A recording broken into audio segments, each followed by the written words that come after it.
शेतकरी बांधवांनो, माझे नाव गणपत शंकर लोटे, मुक्काम पोस्ट साकोरे, तालुका आंबेगाव, जिल्हा पुणे। माझ्याकडे 5 एकर शेती आहे। युनिमार्टचे अधिकारी आमच्या शेतीवर वेळोवेळी येऊन मार्गदर्शन करतात, तेव्हा मी त्यांना चारा पिकाविषयी माहिती विचारली।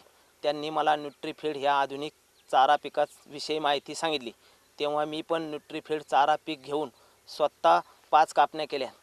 पुन्हा मी मंचर युनिमार्टमधून सध्या 1 किलो बियाण्याची 15 गुंठ्यात लागवड केली आहे।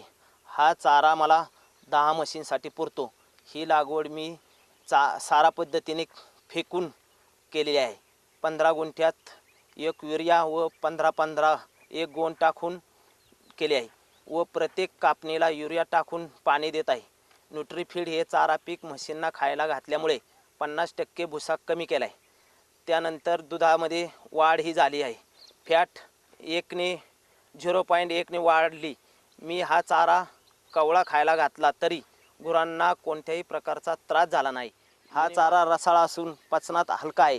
तरी सर्व शेतकऱ्यांना असे सांगतो की मका, कडवळ यांना प्रत्येक वेळी मशागत करण्यापेक्षा न्यूट्रीफीड एकदाच लावून 5 ते 6 कापणी घेतली कधीही उत्तमच आहे।